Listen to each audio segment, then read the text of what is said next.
Việc xua bóng ổ nè, ngày nay cứ chụp ngày thì bị này bọn ổn tụ bọc mai dương đấy nhằm ban mà lên từ xa tập rôm chỉ lấy thì bị bóng ổ nè hai khơi bóng ổ dương mà lên thì nó tràn lên tên bóng ổ khát về dữ hay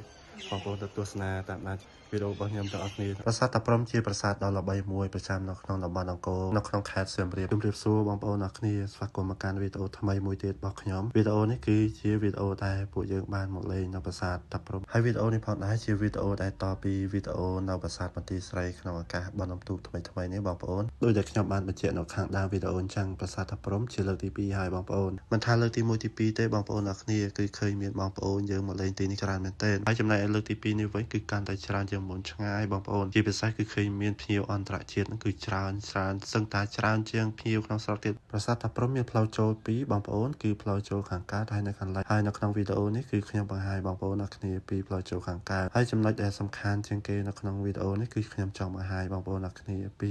ប្លង់ដែលថតរូបស្អាតៗនៅប្រចាំនៅប្រាសាទតាព្រំក៏ដូចជារូបចម្លាក់នៅតាមប្រាសាទតាព្រំផងដែរហើយជាពិសេសគឺបង្ហាញបងប្អូនពីភ្ញៀវទេសចរដែលបានមកលេងនៅប្រាសាទតាព្រំនេះដល់ពេលឃើញចឹងទៅគឺខ្ញុំមានមោទនភាពមែនទែនបងប្អូនដែលឃើញពួកគាត់ហ្នឹងបានមកលេងអញ្ចឹងទស្សនាដល់អ្នកគ្នាប្រាសាទតាព្រំជាប្រាសាទមួយដែលហ៊ុំព័ទ្ធដោយព្រៃឈើធំហើយក៏មានដើមឈើដុះពីលើតួប្រាសាទផងដែរដើមឈើនេះគឺបង្កើតបានជាទស្សនីយភាពដ៏អស្ចារ្យដែលបងប្អូនយើងមកលេងទីនេះតែងតែថតរូបលេងកម្សាន្តដិតទុកជាអនុស្សាវរីយ៍ប្លង់ដើមឈើដែលបងប្អូនយើងតែងតែថតរូបលេងគឺមាន3បងប្អូនទី1គឺនៅផ្លូវចូលខាងកើតទី2គឺស្ថិតនៅចំបរិវេណនៃតួប្រាសាទទាំងមូលបងប្អូនហើយទី3គឺនៅមិនឆ្ងាយពីចំណុចទី2ប្រហែលទេប្លង់ទី1គឺជាប្លង់ដែលពួកយើងមិនអាចមើលរំលងបានបងប្អូនទាំងគ្នាហើយប្លង់នេះផងដែរគឺមានមនុស្សយ៉ាងច្រើនកកបងប្អូនអញ្ចឹងដើម្បីថតរូបលេងបានគឺបងប្អូនត្រូវតែតម្រង់ជួរតាមលំដាប់លំដោយគឺមានទាំងភ្ញៀវជាតិហើយនិងភ្ញៀវអន្តរជាតិតែងតែនិយមថតរូបនៅប្លង់នេះផងដែរបងប្អូនហើយចំពោះប្លង់ទី2គឺយើងដើរហួសចូលមកក្នុងបន្តិចមកហើយយើងបត់មកខាងស្ដាំដែរហើយប្លង់ទី2នេះក៏មិនខុសពីប្លង់ទី1ដែរគឺយើងត្រូវតែ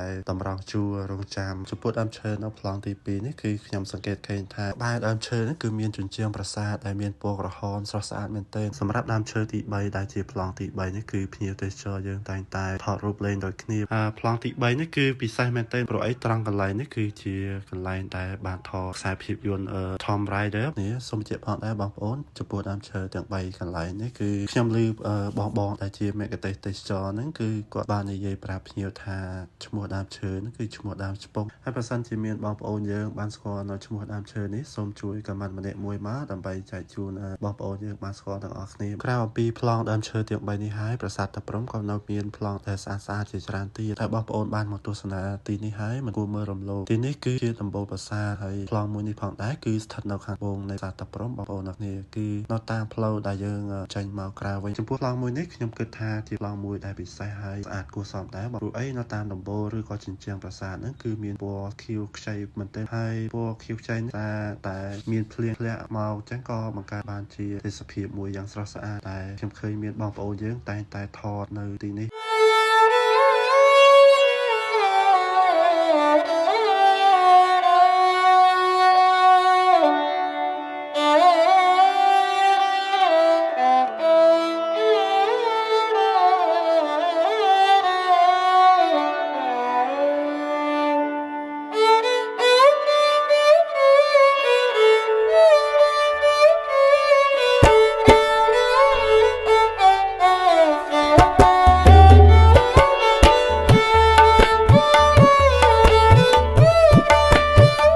ពីប្លង់អស់ទាំងនេះហើយប្រាសាទតាព្រំក៏មានរូបចម្លាក់ស្រស់ស្អាតបើយើងក្រឡេកទៅមើលតាមជញ្ជាំងនៃប្រាសាទតាព្រំគឺមានរូបចម្លាក់ទេពអប្សរហើយក៏ដូចជាចម្លាក់ផ្សេងទៀតដែលមើលទៅដូចមានភាពរស់រវើកដូចថ្មីអញ្ចឹងបងប្អូនអ្នកគ្នាទោះបីថាមានអាយុកាលរាប់រយឆ្នាំក៏ដោយជាស្ដេចបើយើងក្រឡេកទៅមើលតាមចម្លាក់នីមួយៗកន្លែងខ្លះក៏មានដោះស្លែនៅតាមរូបចម្លាក់ហ្នឹងហើយបង្កើតបានជារូបភាពមួយដែលស្រស់ស្អាតបើគិតទៅសម័យមុនគឺមិនមានបច្ចេកវិទ្យាអីដែលទំនើបហើយជឿនលឿនដូចសម័យយើងឥឡូវនេះទេប៉ុន្តែសូមសរសើរនៅទឹកដៃរបស់ដូនតាយើងតែពួកគាត់មានភាពច្នៃប្រឌិតនិងភាពប៉ិនប្រសប់យ៉ាងខ្ពង់ខ្ពស់ផងដែរតែខ្ញុំជឿថាទាំងនេះគឺគ្មានប្រទេសណានៅលើពិភពលោកអាចធ្វើដូចពពាកបរោះយើងបានឡើយមួយវិញទៀតនៅពេលដែលបងប្អូនចូលមកដល់នៅប្រាសាទតាព្រំនេះបងប្អូននឹងបានឮសំឡេងសត្វយំយ៉ាងពីរោះដែលខ្ញុំបានដាក់នៅខាងដើមវីដេអូហើយសំឡេងសត្វយំនេះផងដែរមិនមែនជាចម្រៀងឬក៏សំឡេងដែលខ្ញុំដោនឡូតពីអ៊ីនធឺណិតមកទេគឺជាសំឡេងដែលពិតបងប្អូនអ្នកគ្នាសំឡេងនេះហើយដែលធ្វើឲ្យយើងមានអារម្មណ៍ មថារុនសាយទុកកង្វល់ប្រាសាទតាព្រំមានទីតាំងស្ថិតនៅផ្លូវវងតូចនៃតំបន់អង្គរស្ថិតនៅភាគពីរយប់នៃប្រាសាទបន្ទាយក្តីបើជាបងប្អូនចង់មកកាន់ទីតាំងនេះបងប្អូនអាចធ្វើដំណើរតាមផ្លូវអង្គរធំក៏បានឬក៏បងប្អូនអាចធ្វើដំណើរចេញពីផ្លូវស្រះស្រង់ក៏បានដែរបងប្អូនផ្លូវហ្នឹងក៏ជិតដែរប្រាសាទតាព្រំកសាងឡើងនៅចុងសតវត្សទី12តាមសតវត្សទី13ក្នុងគ្រិស្តសករាជឆ្នាំ1186ក្នុងរជ្ជកាលព្រះបាទជ័យវរ្ម័នទី7គ្រប់ដល់ព្រះពុទ្ធសាសនាមហាយានហើយជាពិសេសគឺទិសថ្វាយដល់ព្រះមេដារបស់ព្រះអង្គឥឡូវវីដេអូរបស់ខ្ញុំគឺបានដល់ទីបញ្ចប់ហើយអរគុណច្រើនសម្រាប់ការទស្សនារបស់បងប្អូនអរគ្នាសូមចុច like ហើយនិង subscribe ដើម្បីគាំទ្រហើយនឹងបានទស្សនានៅវីដេអូបន្ត